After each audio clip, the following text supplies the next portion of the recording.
একটি বাংলা প্যাসেজ রয়েছে। এই বাংলা প্যাসেজটি আমি ইংলিশে ট্রান্সলেশন করব। ওকে, তার আমরা প্রথমেই আমরা যে সেন্টেন্সটা দেখি, ভালো ফলে কি দরকার নেই। তাহলে এই সেন্টেন্সটা কিসের? ইন্টারোগেটিভ সেন্টেন্স রয়েছে। ঠিক আছে, এই সেন্টেন্সটা আমরা কীভাবে ট্রান্সলেশন করছি সেটা আপনারা দেখুন। এখানে দেখুন, আমি একটু বলছি ভালো ফলের এই ইংলিশটা কী হবে? Good result. কি এটা কোশ্চেনের হিসেবে চলে আসতে দরকার নেই, তাই দরকার নেই এটা কী হয়েছে? নট হ্যাভ নিড, যেহেতু এটি কোশ্চেন। তাহলে কোশ্চেন যখন আমরা তৈরি করব, কোশ্চেন বোধক সেন্টেন্স যখন তৈরি করব, তখন শুরুতে কী আসবে? ডু আসতে পারে বা এম ইস আর, যেহেতু এটা নিড, ঠিক আছে, দরকার নেই। ঠিক আছে, তো নট হ্যাভ নিড, নিড, তাহলে আমরা শুরুতে এখানে কী দেবো? ডু দিয়ে শুরু করব। তাহলে প্রথমে আমরা কী দেবো? ডু। ওকে, ডু মানে কী দরকার নেই? ভালো রেজাল্ট, ভালো result. Okay, do good result, do good result. তারপরে কী বলছে? নেই, ঠিক আছে, দরকার নেই। দরকার নেই ইংলিশ কী হবে? Not have, not have need, যেহেতু একটা কোশ্চেন বোধক, আমরা কোশ্চেন দিয়ে এটা শেষ করলাম। ওকে, তাহলে আপনারা এটা জেনে গেলেন যে ভালো ফলে কি দরকার নেই, সেন্টেন্স কী হবে? Do good result, not have need. Okay, question. অবশ্যই দরকার আছে, অবশ্যই ইংলিশ কি? অফকোর্স। আমরা লিখে ফেললাম অফকোর্স। অফকোর্স দরকার আছে, আমরা কীভাবে লিখতে পারি? There is a need. ওকে, দরকার আছে, দেয়ার ইজ এ নিড। ওকে, ভালো ছাত্ররাই আমাদের জন্য করোনা টিকা আবিষ্কার করে, আমাদের জন্য সেতু কিংবা জাহাজের নকশা করে দেয়, কম্পিউটার বিপ্লব ঘটায়। ওকে, তাহলে আমরা এই সেন্টেন্সটা আমরা কীভাবে তৈরি করব? প্রথমে কী নেব? সাবজেক্ট হিসেবে নেব। এখানে সাবজেক্ট হিসেবে কে আসবে? কে বা কারা? ভালো ছাত্ররাই। ঠিক আছে, কারণ ভালো ছাত্ররাই কী করে? আবিষ্কার করে, করোনা টিকা আবিষ্কার করে, সেতু বা জাহাজের নকশা করে দেয়, কম্পিউটার বিপ্লব ঘটায়। তাহলে ভালো ছাত্ররাই আমাদের জন্য করোনা টিকা আবিষ্কার করে। এখানে কীভাবে সেন্টেন্সটা আসতেছে? ভালো ছাত্ররাই যারা আমাদের জন্য করোনা টিকা আবিষ্কার করে, এরকম সেন্টেন্সটা আমরা দেখে তৈরি করতে হবে। কারণ নাকি ভালো ছাত্ররাই কী করে? আমাদের জন্য করোনা টিকা তৈরি করে। তাহলে আমরা এখানে কীভাবে তৈরি করতে পারি? ইট is the brilliant student. Brilliant student এখানে কি? ভালো ছাত্ররাই। ওকে, ইট ইজ দ্য ব্রিলিয়ান্ট, ঠিক আছে, ভালো ছাত্ররাই যারা হু আমাদের জন্য করোনা টিকা আবিষ্কার করে। ওকে, যেহেতু এখানে কমা দিয়ে বেশ কয়েকটি 3টে কাজের কথা বলা হয়েছে, দ্যাটস ওয়াই আমাদের এখানে হু দিয়ে এভাবে সেন্টেন্স তৈরি করতে হবে। It is the brilliant students হু, এখানে কি বলবো আমরা? আবিষ্কার করে। ঠিক আছে, discover the COVID-19 vaccine for us. এরপরও আর অনেকগুলো রয়েছে, আরও 2টো রয়েছে, ঠিক আছে, তারা আমাদের নিয়ে কাজ করে। যদি এগুলো যদি না থাকতো তার মানে সরাসরি আমরা এটা বলে দিতাম, brilliant students ডিসকভার্স the COVID-19 vaccine for us. ঠিক আছে, যেহেতু এখানে কমা দিয়ে কয়েকটি রয়েছে, সেজন্য আমাদের এইভাবে তৈরি করতে হবে। It is the brilliant students who discover the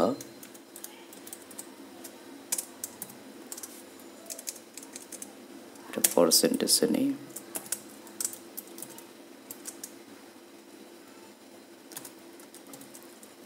COVID-19 vaccine for us. আরও কী বলছে দেখুন, আমাদের জন্য সেতু কিংবা জাহাজে নকশা করে দেয়। ওকে, তাহলে এই যে নকশা করে দেয়, ঠিক আছে, এটা একটা ভার্ব হিসেবে কী আসবে? ডিজাইন। ওকে,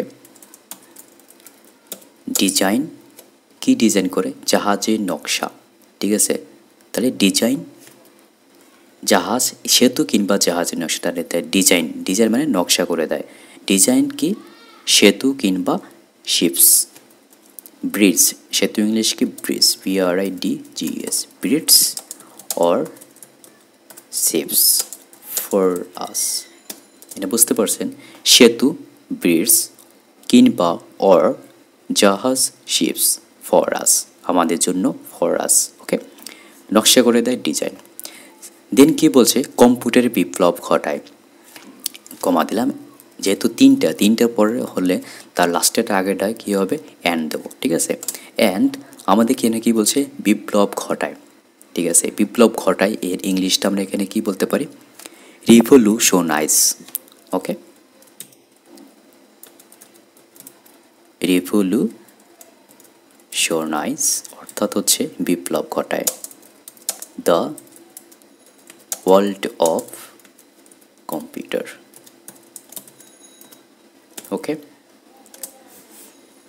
তাহলে এই বড় সেন্টেন্সটা আমরা তৈরি করে ফেলছি। সেজন্যই পরীক্ষায় যারা সফল হয় তাদেরকে আমরা সংবর্ধনা দেই।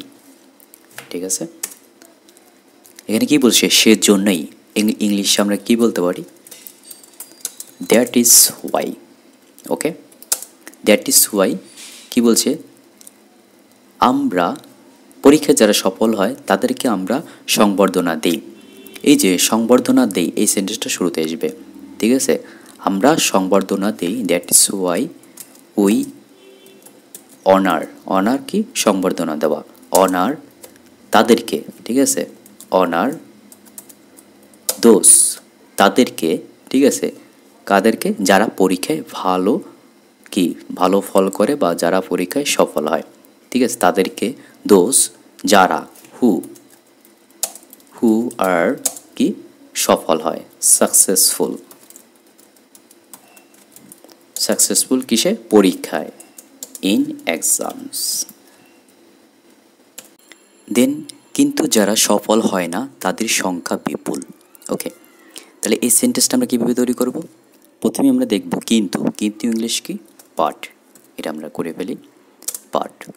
এখানে বলা হচ্ছে যারা সফল হয় না তাদের সংখ্যা বিপুল। তাদের সংখ্যা, ঠিক আছে, যারা সফল হয় না কি, তাদের সংখ্যা বিপুল। তাই প্রথমে আমরা লিখবো এখানে কি, তাদের সংখ্যা। এই সেন্টেন্সটা আমরা প্রথমে চলে আসবো, তাদের সংখ্যা কি, দ্য নাম্বার অফ দোজ। ঠিক আছে, তাদের সংখ্যা বিপুল। ঠিক আছে, যারা সফল হয় না। তাই তাদের সংখ্যা, যারা সফল হয় না, যারা সফল হয় না তাদের ইংলিশ কী হবে, হু আর নট। আর নট হলো কেন, অনেকে বোঝাচ্ছে এখানে, আর not successful. Successful is enormous, বিপুল। ওকে, বোঝা গেল সেন্টেন্সটা কীভাবে। বাট কিন্তু, দ্য নাম্বার অফ দোজ তাদের সংখ্যা, যারা সফল হয় না, হু আর নট সাকসেসফুল তাদের সঙ্গে কি, বিপুল, ইজ এনরমাস। ওকে, তারপরে হচ্ছে আমি এই মেয়েটির হয়ে তার পরিস্থিতি বোঝার চেষ্টা করি। ওকে, চেষ্টা করি বা চেষ্টা করছি এরকম। তাহলে কি হবে, আই অ্যাম ট্রাইং, চেষ্টা করছি কি, বোঝার, বোঝার, to understand. Understand, okay, understand বোঝার, কি বোঝার, মেয়েটির পরিস্থিতি, the situation, the situation of this girl. Okay, তাহলে এভাবে আমরা সেন্টেন্সটা তৈরি করে ফেললাম। দেন হচ্ছে তিনি কিন্তু জিপিএ 5 আশা করেছিলেন। তিনি কি, গার্ল, তাই শি ওয়াজ আশা করেছিলেন, শি ওয়াজ হোপিং, আশা করা, হোপিং ফর এ জিপিএ 5। ওকে, দেন কি হচ্ছে, কিন্তু বাট যখন ফল বেরোলো অর্থাৎ রেজাল্ট, দেখা গেল তিনি ফেল করেছেন। বাট যখন ফল বেরোলো, যখন, হোয়েন ফল বেরোলো কি, দ্য রেজাল্ট কেম আউট, এটা পাস্ট টেন্সে, কেম আউট। ওকে, দেখা গেল, it was found that she had failed, দেখা গেল সে ফেল করেছে। এভাবেও আপনারা আপনাদের অন্যান্য যেগুলো প্যাসেজ রয়েছে বাংলাতে ইংলিশে আপনারা খুব সহজেই ট্রান্সলেট করতে পারবেন।